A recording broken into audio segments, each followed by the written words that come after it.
Lahore defence میں تبلیغی جماعت چلی گئی، تبلیغی جماعت چلی گئی تو وہاں پر جا کر کے دروازے کھٹکھٹائے، باہر نکلا کرنل، اس کی آنکھیں سرخ ہو چکی ہے، کرنل صاحب نکلا اور بلوچ نے اس کو فوراً پہچان لیا، چور تھا، ڈاکو بلوچ تھا جو کہ تبلیغی جماعت میں مسلمان، انہوں نے کھٹکھٹایا، کرنل باہر نکلا، کون ہو؟ کہنے لگے تبلیغی جماعت۔ بھائی مسجد جماعت ہماری آئی ہے قریبی مسجد میں، بھائی اللہ راضی ہو جائے آپ 5 منٹ تشریف لائیں، ہم غریبوں کی بات سن لے۔ کرنل نے یہاں پر امیر صاحب کو سینے میں ہاتھ دیا، ہاتھ دے کر کے دھکا دیا، کہنے لگے جاؤ جہنم میں جاؤ، فرانس میں تبلیغ کرو، برطانیہ میں تبلیغ کرو، وہاں ہندوستان میں جا کر کے، یہاں تم لوگ مجھے تبلیغ کرتے، تمہارے باپ سے زیادہ میں جانتا ہوں، تم سے زیادہ میں خدا کے حکام کو جانتا ہوں، تم لوگ کس کو تبلیغ کرتے ہو؟ جاؤ فرانس میں۔ آپ سمجھ رہے؟ ذرا سن لینا، آپ کو مزہ آئے گا۔ ارے تو نے سارا نظام کر، بیٹھ جا اپنی جگہ پر۔ کرنل صاحب نے یہاں پر سینے میں ہاتھ دے کر کے دھکا دیا امیر صاحب کو، کہنے لگے جاؤ جہنم میں، ادھر جا کر کے فرانس میں تبلیغ، مسلمانوں کو تبلیغ کرتے ہو، ہم تم سے زیادہ جانتے ہیں۔ آپ میری بات سمجھے؟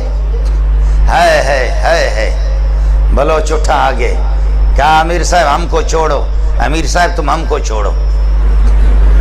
کہا اوے کرنل، اللہ اکبر، کہا اوے کرنل، کہا مارچ کے فلان تاریخ کو، یاد ہے آپ کو؟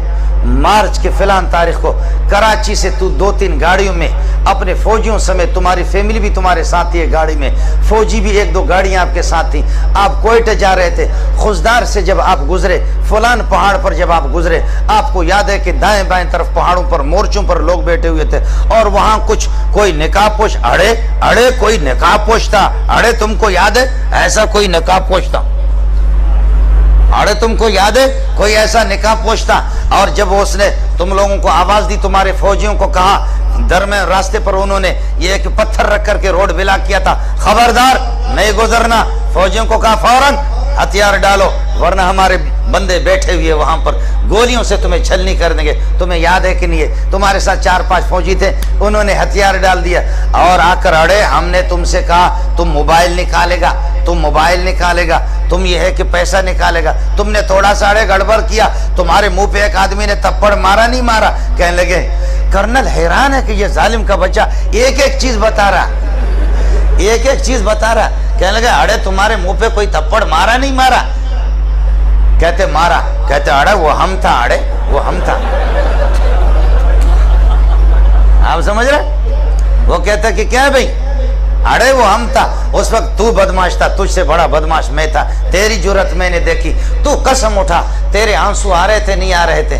اللہ اکبر، اللہ اکبر۔ اللہ نے کرنل کے دل کو فوراً بدل دیا۔ میرا خالق ان قلوب بنی آدم بین اصبع الرحمن یقلبها کیف یشاء، ابن آدم کے دل سارے میرے خالق کے دست قدرت میں ہے، اللہ جیسے چاہتا پھیر دیتا ہے۔ کرنل کے آنسو آگے امیر صاحب کے پاؤں پہ پڑنے لگے، کہنے لگے امیر صاحب خدا الیاس کے قبر پر نور نور اور رحمتوں کی بارش کر دے۔ الیاس کیسے؟ اس قسم کے بغیرت اور ایسے جانور بلوچوں کو بھی تم نے مسلمان بنا دیا، خدا الیاس پر رحم کرے۔ اس قسم کے ذلیل بلوچوں کو، اس قسم کے ڈاکوؤں کو تم نے، اللہ اکبر۔ کرنل نے کہا میں تم سے معافی مانگتا ہوں، تم سے وہ کرنل ٹھیک ہو گیا، لیکن کرنل چلتے چلتے ان کا دوست ہو گیا، دوست ہو کہنے لگے تمہاری بات واقعتاً ایسے جانور کو اس ظالم کے بچے نے میری بیوی کے سامنے میرے منہ پہ تھپڑ مارا، اس ظالم کے بچے نے ہمارے جیب بھی خالی کے 5 روپے بھی نہیں چھوڑے۔ قربان جاؤں الیاس کی قبر پہ، قربان جاؤں کہ ایسے لوگوں کو ہم لوگ فوجی لوگ قابو نہیں کر سکے۔ شاباش شاباش، ان کو تبلیغیوں نے ان کو کنٹرول کر لیا۔ پھر کرنل نے تھوڑی دیر کے بعد مذاق کیا، کہتے وے بلوچ کا بچہ، اڑے تمہارا باپ یہاں سے جائے گا، ابھی میں فوجیوں کو فون کرتا ہوں تم کو پکڑ کر کے تم کو الٹا لٹکائیں گے۔ تو کیا کہتے ہیں بلوچ کا؟ اڑے تم فوجی کو فون نہیں کرے گا، ہم تمہارا گلا دبائے گا۔ آپ سمجھ رہے نہیں سمجھ رہے؟ جی ہاں، یہ وہ لوگ ہیں کہ جنہوں نے واقع مجھ سے خود بیان کیا ہے، میں انشاءاللہ آپ سے ملا بھی سکتا ہوں۔ اللہ کی قسم ایسے بہت سے لوگ ہیں، ایسے بہت سے لوگ ہیں۔ آج تبلیغی جماعت میں میں نے عرض کیا کہ 30 کروڑ سے زائد لوگ آج ایسی جگہوں میں، ایسے بیابانوں میں، بلوچستان کے صحراؤں میں، افریقہ کے جنگلات میں پہنچے، جہاں اپنے کانوں میں انگلیاں ٹھوس ٹھوس کر کے آسمان کی طرف دیکھ کر کے اذان دے کر کے فریاد کر کے کہتے خالقہ یہاں تو ابو بکر و عمر بھی نہیں آئے، ہم یہاں آ سکے۔